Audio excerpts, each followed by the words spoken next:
Welcome to the Silicon Road Chess channel. This channel will show you how to use chess engines like Leela and Stockfish as powerful training partners in the opening, middle game and endgame, and help you improve your chess in exciting and modern ways. I'm Grandmaster Matthew Sadler. I'm a 2-time British champion. I've been ranked in the world's top 50 for many years, and I'm also a prolific author. My most recent book was Game Changer, written together with Natasha Regan, which brought the amazing chess games of DeepMind's AlphaZero to the world. My next book, The Silicon Road to Chess Improvement, which will come out in the last part of 2021, is just like this channel, all about learning from and training with engines. This game is in our Great Engine Game series and features 2 engines just under the top level of Stockfish, Leela and Komodo Dragon. It's Igel and Ethereal, and the game was played in the Season 21 Div P. Igel demonstrates quite beautifully how to find dynamic advantages in the most quiet position and transform these into a virulent attack. And well, I hope that after watching this video you'll be able to spot these dynamic factors and also understand how to turn them into something really dangerous. Let's have a look. Okay, let's have a look. We start with e4, d5, e takes d5, knight f6. So this is the Scandinavian, a slightly offbeat version of it. Knight to f3, knight takes d5, d4, knight f6, bishop e2. The bishop is placed quietly on a very normal development square. Bishop f5, the bishop is developed outside the pawn chain. c4, e6, castles, c6, knight c3 and bishop d6. So one of the things that I like when watching engine games are evaluations that surprise me, and in particular I look out for positions that seem reasonable to human eyes but which produce a high engine evaluation. And it often struck me how I get misled by plausible looking development schemes. So in the current position, black's placed its light square bishop outside the pawn chain, and white's light square bishop has been developed to the modest square e2. And those sort of signals of good development practice by black and unambitious development from white convince me intuitively that black must have a reasonable position. What you don't notice immediately is black's lag in development as a result of having played knight f6, takes d5 to f6. Indeed, black hasn't yet castled, the queen side isn't yet developed, and it's white's move. So, this is of course taken into account by the engines, and well, Leela gave it a 0.49 evaluation, which is, by Leela standards, a clear white advantage. And Stockfish was equally bullish with plus 1.12, so claiming a pawn's advantage after just 8 moves. The dynamic initiative that the engines build up in the next few moves are based on the following factors. So it's the undefended b7 pawn that can't be protected by a rook, so any attack on it will have to be dealt with by black's queen. The exposed bishop on f5, well, we notice that knight h4 from white, it can't be met by bishop g4 because of the bishop on e2, so knight h4 is going to net the bishop pair for white. We've also got c5 gaining a tempo on the dark squared bishop and asking it the question of where it's going to go.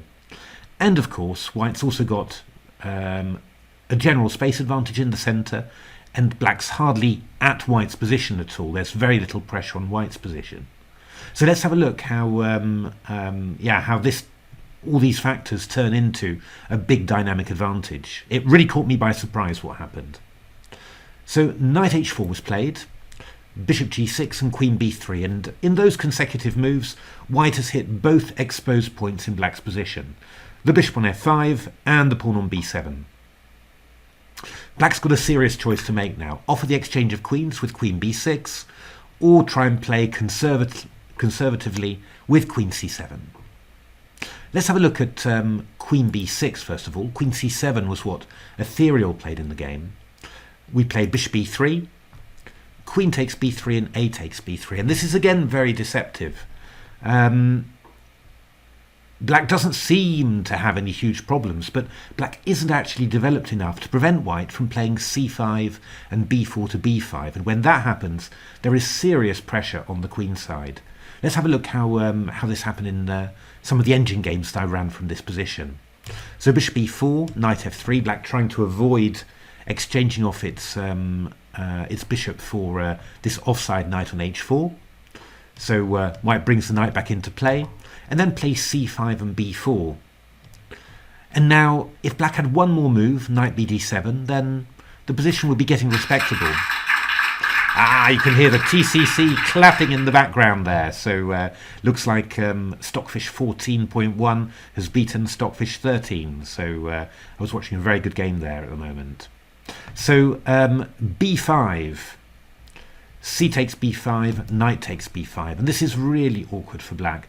This bishop is under attack, and the b7, the a8 h1 diagonal has been cleared, which means that the bishop can get onto f3 and attack the b7 pawn. Now this was a game Komodo Dragon against Stockfish, and Komodo played it very nicely. Knight coming into d6, attacking b7, just activating the rooks. Very unpleasant move from the bishop, activating it along the b8 h2 diagonal. Note that black hasn't got any dark squared bishop to oppose it. Rook g3, g6, and then h4 expanding on the other side. And this is a very good initiative for white. And well, Stockfish didn't manage to hold it against Komodo, so I think we can normally assume that this is a pretty difficult position for black. So Ethereal didn't want to go for this endgame, and played after queen b3, played the move queen c7, which looks very sensible, defends b7 and hits the pawn on h2.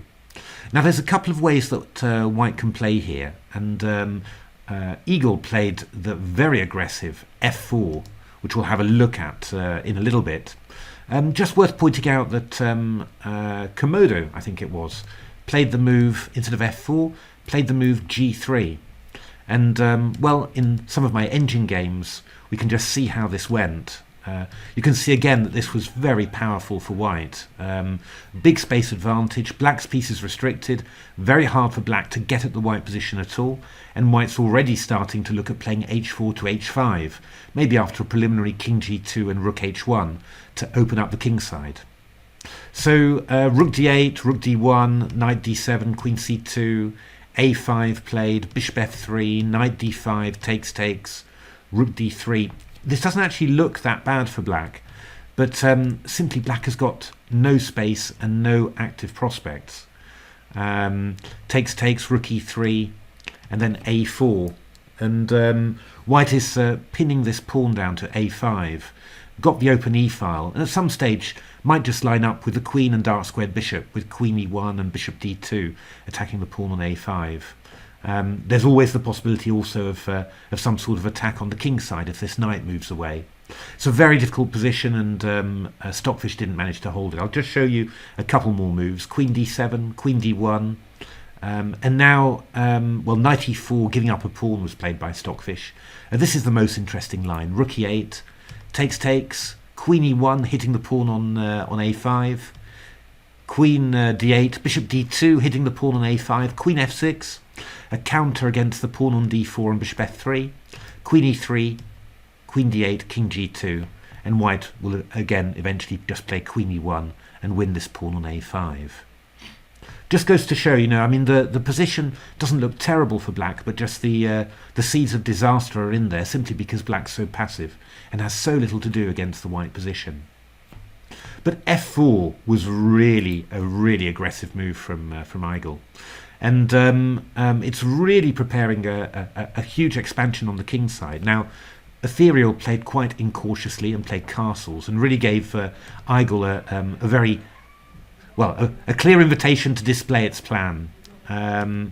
What could black also have done? Well, a move like knight d7 turned out horrifically for Stockfish against Komodo here. Just all of the white pieces coming into play. Bishop on e7 is attacked, f7 is attacked. What do you do with this bishop? Just a hopeless position. The best line that my engines found was to play the move bishop f5. And this is an interesting one. It's known from the Caro-Kann, this theme. The idea being that you block the advance of the f-pawn.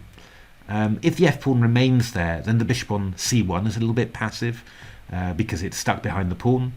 And the idea is if you play knight takes f5, e takes f5, well, also the move g4 is restricted. So black gains a decent foothold in the on the king side and also in the centre through this exchange. However, the problem is that it's another development move wasted, and white's got a lot of possibilities here. In some of my engine games, this happened: h3, h5, bishop e3 castles, and then queen d1. And the idea is we're hitting h5 and we're also supporting g4, which is going to be very unpleasant against the bishop on f5.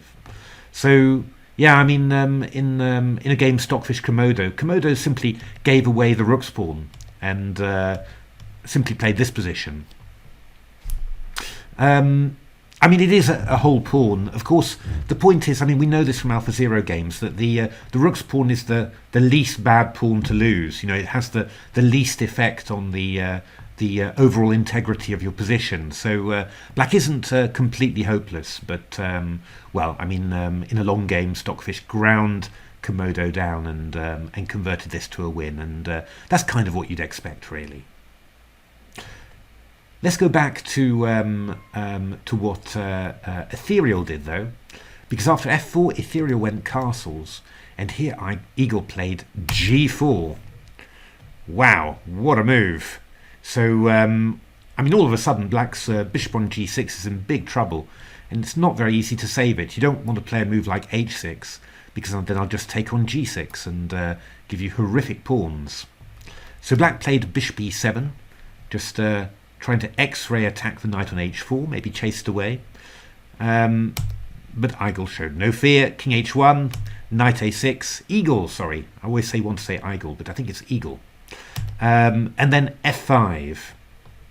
So takes and pawn takes is a very nice move. You don't want to take back with a knight. You take back with the pawn, open the g-file, leave this bishop in trouble. So bishop h5 was played, takes, and then queen d1. And this is always a sign of the really strong engines, you know, that they redeploy their pieces very easily. The queen's gone to b3. It forced a concession from black at the time, but now the job is done on b3. So the queen is being redeployed with tempo against the knight on h5, and it is going to go around and join in the attack on the king side. Knight f6 was played here. I mean, something like this takes here, bishop f4, followed by bishop e5 is really very unpleasant for black. Just no pressure against the white position, and just, well, look at that attacking lead on the king side. It's incredible. So after queen d1, Ethereal played knight f6, but actually just through very natural moves, really. Eagle just, I mean, built up such a huge position. Queen h3, knight f3. So that knight on h4 is not doing a great deal. On f3 it aims for e5 or for g5. Knight c8, bishop e3, nice and easy. And now doubling up on the g-file. And yeah, I mean, you look at the pressure that black has got against the white position. It's non-existent. So bishop d6, queen h4. Lovely connecting with the two rooks, actually. Just you know, attacking the knight on f6. You're looking now at ideas like rook g7, followed by queen takes f6, queen to d7, and now this lovely move d5, freeing d4 for the bishop to join in the attack. Yeah, Ethereal went a bit desperate, really. Played rook g8, and we got c5, queen e7, queen f2, bishop c7, d6. And, well, this won a piece. Ethereal gave a piece up with knight takes d6, but it was completely hopeless for black. So, yeah, I mean, I hope you enjoyed that game. I really loved it, actually. I I was expecting something pretty quiet from this opening, and I was really amazed at how much dynamic play White managed to create just from a couple of factors. But I think the point is, Black is behind in development. White's very well placed for development, great control over the centre, and that gives White a lot of possibilities. It's just that to the naked eye, just at a quick glance, what Black has done looks pretty reasonable. I guess the only problem is that he's done it rather slowly, which gives White time to attack weak points, and from the concessions that arise from those attacks, just move forward the next wave of attack. And this turned out to be, in this game's case, f4 and then g4. So really a very impressive game from Eagle. Really enjoyed that an awful lot. And hopefully it's given you a good feel for making the most of a development advantage and turning that into a really dangerous attack. And if you've enjoyed this video, then please give me a like. If you enjoy the channel, then please subscribe. There's going to be lots more engine stuff coming on this channel in the next few months. Got lots of lovely plans. And otherwise, thanks very much for watching.